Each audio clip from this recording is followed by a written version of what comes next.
안녕하세요. 출근하는 마르코입니다. 오늘은 제빙기 얘기를 할게요. 카페 창업하실 때나 카페뿐만 아니라 여타 F&B 사업을 하시는 분들은 제빙기를 쓰시는 분들이 있을 텐데, 제빙기는 크게 공냉식이랑 순냉식으로 나뉩니다. 순냉식은 물로 안에 있는 설비들을 식혀주는 방식이고요. 공냉식은 바람으로, 공기로 식혀주는 방식이에요. 그래서 공냉식 같은 경우 먼저 설명을 드리면, 왼쪽, 오른쪽 내지는 정면부 하단에 바람이 들어가서 안에 있는 장비를 식혀주는 필터가 있어요. 그래서 그 필터는 정기적으로 빼서 먼지를 털어주시고 막히지 않게끔 유지해 주셔야 냉각 효율이 올라갑니다. 공냉식은 바람이 들어가야 되기 때문에 공간을 바 설계하실 때 하부에 넣는다거나 어디다가 넣으실 때 양쪽으로나 아니면 앞으로 좀 뒤쪽으로 좀 이렇게 공간을 만들어서 공기 순환이 될 수 있게끔 해주셔야 돼요. 그렇지 않으면 효율이 떨어지고, 공냉식은 사용하는 순간 더운 바람이 계속 발생하기 때문에 더워요. 그래서 환기를 종종 시켜주시거나 창문이 있는 쪽에다 놓으시는 거를 추천합니다. 그리고 에어컨을 빵빵하게 틀어야 돼요. 갇혀있는 공간에 공냉식 기계를 큰 걸 쓴다거나 2개를 쓴다거나 이렇게 하시면. 그래서 백룸에도 환풍기 같은 게 있는 게 좋습니다. 큰 공냉식 제빙기를 박아 두려면 구석에다. 다만 수도세가 좀 적게 될 거고요. 그리고 순냉식 제빙기는 물로 식혀준다 그랬잖아요. 그래서 급수관이 2개예요. 공냉식은 내가 먹는 물, 얼음을 얼리는 물 들어가는 관이랑, 얼음이 보관되어 있는 보관함에서 녹아가지고 내려가는 물들이 있고, 그 관 2개하고 전기만 연결하면 되는데, 순냉식은 먹는 물 들어가는 관이랑 그 장비를 식혀주기 위한 냉각수로 사용되는 물이 들어가는 관이랑, 그래서 물관이 2개라서 이게 먹는 물 들어가는 관이랑 냉각수로 들어가는 관이랑 확인을 잘 하셔서 꽂아 주셔야 되고요.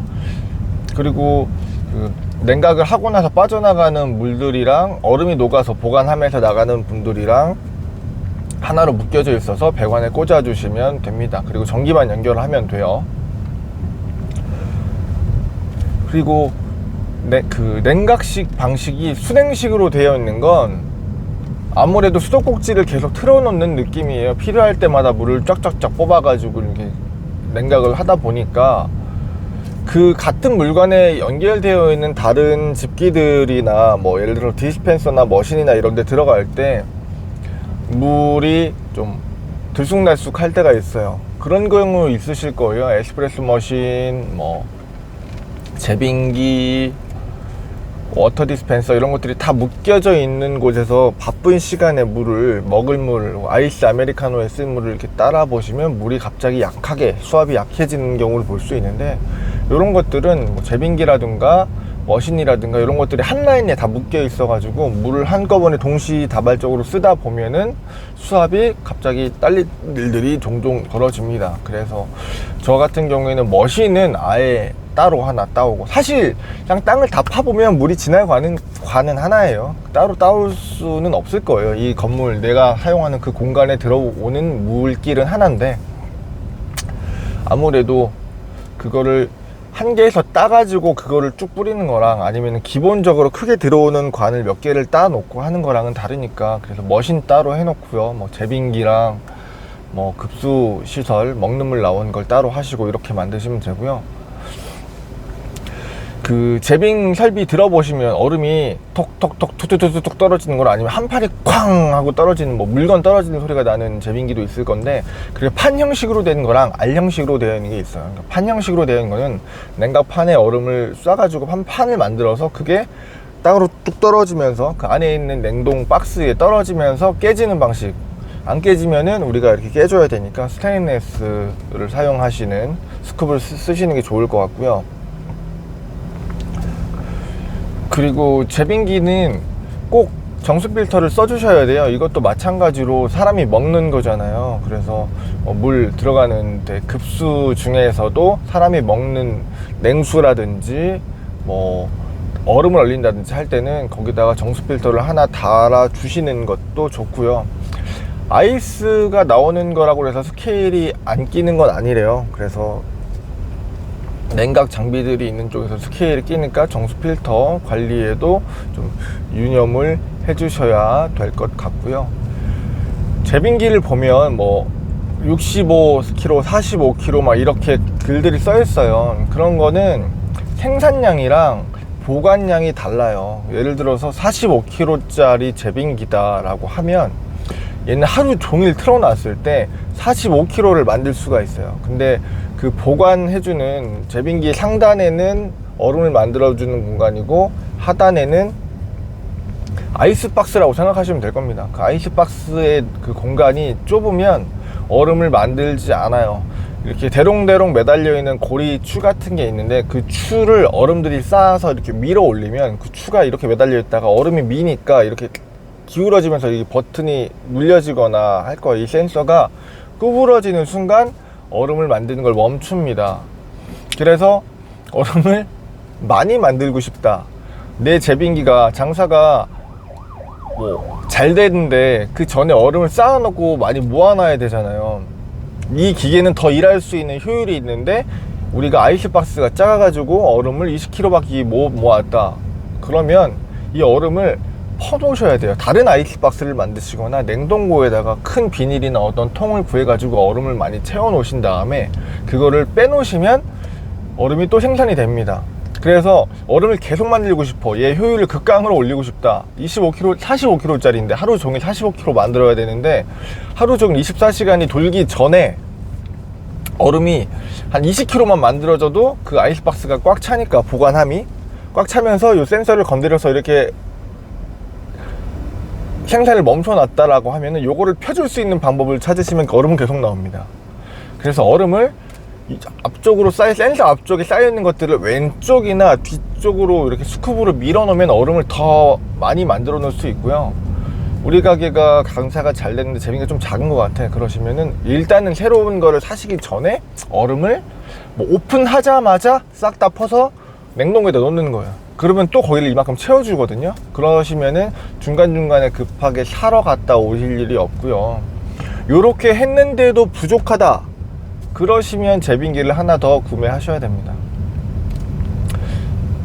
뭐 순행식, 공냉식 다 마찬가지고요. 생산 능력보다 보관할 수 있는 보관함이 작기 때문에 얼음은 그렇게 세이브를 해보시는 게 좋을 거예요. 아니면은 퇴근할 때 다 빼서 냉동고에다가 넣어놓고 가시면 밤새 또 채워놓을 수 있으니까 요것만 염두해 주시고요. 우리가 얼음을 얼마나 쓸지 감 잡기가 쉽지 않잖아요. 저가형 머신을 판매하는 저가형 머신, 저가형 커피를 판매하는 곳에서는 대부분 컵이 크죠. 16온즈니 아니면은 24온즈니 1리터니 이렇게 얘기를 하는데 저가형 매장에서는 대부분 컵을 다 얼음으로 채우기 때문에 여러분들이 오픈하기 전에 그 테이크아웃 잔에다가 얼음을 채워서 무게를 한번 보셔야 돼요. 그러면 몇 잔을 팔아야 이 제빙기가 동이 나는지 볼 수 있거든요.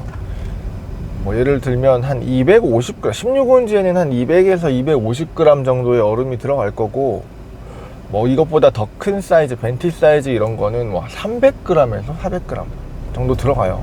실질적으로 우리가 16온즈 그란데 사이즈라고 하는 스타벅스에서 쓰고 있는 컵을 그 사이즈를 제일 많이 쓴다라고 한다면 얼음이 한 250 정도 들어가고 음료는 실질적으로 200에서 250 사이, 그러니까 반반 들어간다고 보시면 돼요. 절반도 안 될 거예요.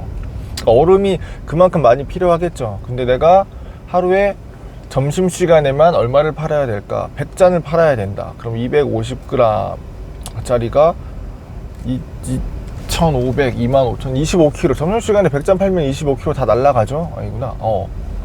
250g이니까 10잔이면 2.5kg고. 그쵸. 점심시간에만 25kg가 날라가는구나. 그러면 25kg짜리나 30kg짜리는 택도 없겠죠.